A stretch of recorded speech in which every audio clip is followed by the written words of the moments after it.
Tiempo X, periodismo en mayúsculas, con la licenciada Silvina Tisera, comunicadora social, periodista. Muy bien, señoras y señores, vamos a hablar de lo que es el tratamiento de residuos sólidos urbanos. Sí, me he cebado un matecito, por eso quedó un poquito de música. Me he cebado un matecito también para ir comentándoles sobre lo que pasó anoche puntualmente del tratamiento de los residuos sólidos urbanos. Se estuvo tratando este proyecto que se venía postergando aproximadamente desde hace un par de meses, con el argumento de estar aguardando la exposición de la directora de Bromatología y Medio Ambiente, Mariana Gerard, como así también del licenciado ambiental Lisandro Perufo, con quien están trabajando. Esto nos decía también en nuestro medio, que están trabajando desde febrero de este año 2021 con Lisandro, y él es especialista en residuos sólidos urbanos. De acuerdo a lo que nos decía Mariana Gerard, hizo toda la gestión de residuos de Almafuerte, desde donde es oriundo, además de haber colaborado en diferentes aspectos de la confección y puesta en marcha de la planta de Río Tercero, y de asesorar a municipios para la organización y disposición final de los residuos, hecho que se vio materializado en esta sesión del Consejo Deliberante, es decir, de lo de la explicación, la exposición.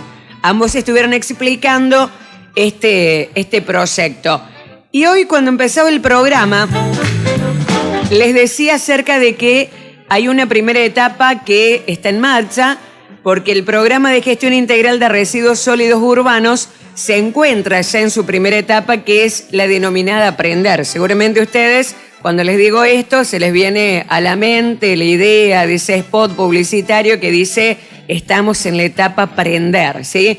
Que consiste en un trabajo conjunto con instituciones educativas, asesoramiento y control a industrias, capacitación abierta en compostaje domiciliario y también la ley Yolanda.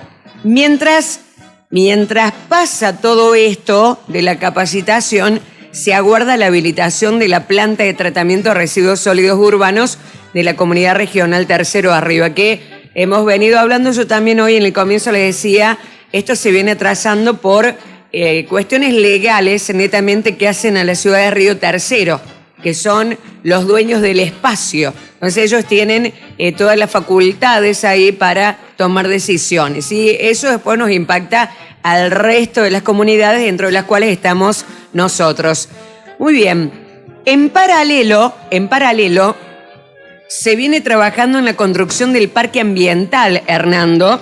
No sé si le suena esta palabra, el parque ambiental Hernando, que ahí nos explicaban, va a tener sectores para residuos específicos, ¿sí? Por ejemplo, citaban ahí de ejemplo, poda y jardín, escombros, chatarra, neumático fuera de uso, basural municipal y planta de transferencia. Es decir, que en este parque ambiental habrá toda una sectorización, ¿sí? Una sectorización, una parquización y barrera forestal. También en esta parte van a contar con una garita de guardia y control, y va a haber una báscula para camiones con la iluminación general del predio, obviamente. Así que en eso se está trabajando. Mientras se capacita, se trabaja en la construcción del parque ambiental. Y en cuanto al equipamiento, concretamente, se comprará una chipeadora, motosierra, se construirá la planta de transferencia y se optimizará el transporte. Camión batea, hablamos de lo concerniente al equipo de transporte y de recolectores. Eso es lo que hace a la primera etapa, ¿sí? Esta es la primera etapa de la que estamos hablando. Estos aspectos hacen a la primera etapa. Después va a venir una segunda etapa, ¿sí? ¿Cuál es la segunda etapa? Muy bien, la segunda etapa consiste en la recolección diferenciada de residuos, ¿sí? Ya vamos al tema de la recolección diferenciada de residuos. Habrá días específicos según su clasificación, es decir, común, poda y jardín, residuos de construcción y demolición, chatarra y neumáticos fuera de uso. Es que acá, esto es lo que yo les decía hoy, vamos a tener que adquirir una serie de hábitos vamos a tener que aprender un montón de conductas para separar y después poder sacar los residuos separados de acuerdo a estas clasificaciones. Y después una tercera etapa que se trata ya de esta recolección diferenciada puerta a puerta de reciclables, reutilizables. En esta instancia ya se prevé el inicio del funcionamiento de la planta de reciclaje. Ahí cuando vamos a la tercera etapa ya estamos hablando de tener previsto el inicio del funcionamiento de la planta de reciclaje y una reducción de la generación de los residuos sólidos urbanos en domicilios, para lo cual se requiere un gran compromiso, un fuerte compromiso de parte de cada uno de los ciudadanos, de cada una de las familias de nuestra ciudad de Hernando. Si no, es imposible que esto suceda.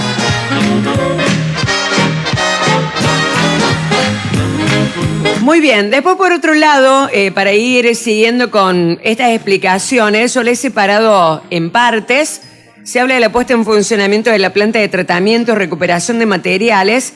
Se trabaja en la conformación de una cooperativa de trabajo para el reciclaje, ¿sí? Que cuente con un reglamento a los fines de consolidar el equipo, que en primera instancia estaría integrado por 4 empleados más un supervisor. Y la idea es pasar a 8 empleados más ese supervisor, ¿sí? La idea es empezar con 4 empleados más un supervisor y después proyectándose ascender a 8 empleados más un supervisor.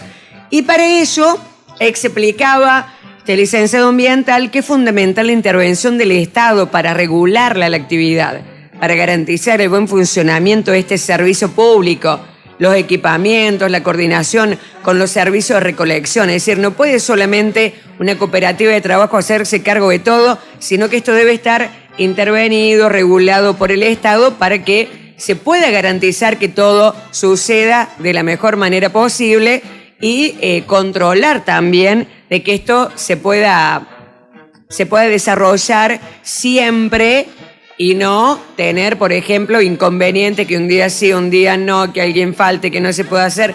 En fin, evitar inconvenientes. La intervención del Estado para evitar la mayor cantidad de inconvenientes posibles.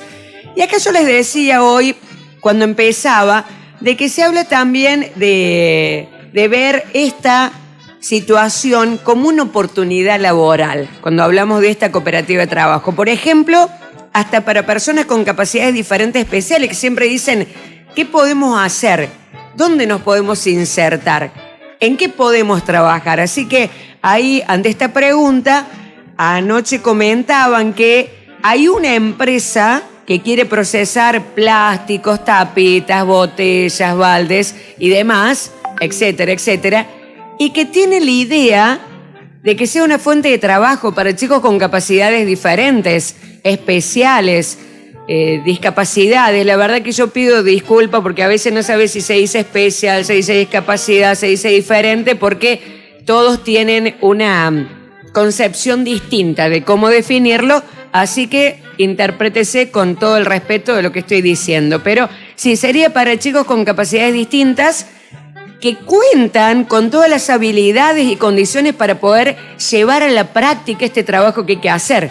Así que ese punto es muy, muy interesante. Y después hablan de un sistema de control, de sistema de seguimiento y de promoción en el que habrá inspectores, promotores ambientales y también vieron que por ahí cuando empieza una cosa distinta que uno dice, yo me imagino ya reclamos.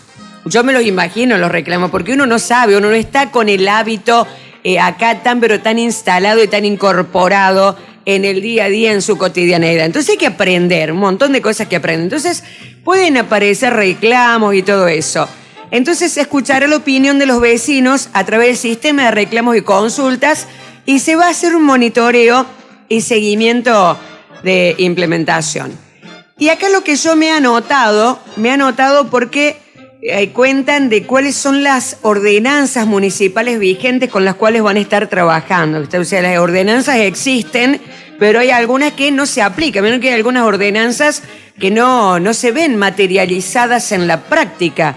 Entonces, se toman algunas ordenanzas que se trabajará en consonancia con las normativas vigentes de diferentes ordenanzas, como por ejemplo la ordenanza de gestión de residuos sólidos urbanos, adhesión a la ley Yolanda, que también estaban explicando que es toda una serie de capacitaciones que hay que hacer con la gente de la municipalidad, con los empleados públicos, con las empresas, las instituciones, después con la gente en general, etcétera. Después la de contenedores y volquetes, ahí explicaban, bueno, esto es larguísimo, si me pongo en los detalles no termino nunca, que van a tener que, no el volquete como tenemos ahora y vamos y depositamos todo lo que tenemos para depositar. No, va a haber que ir separando, también ir separando. Va a haber, vamos a decir, sería la palabra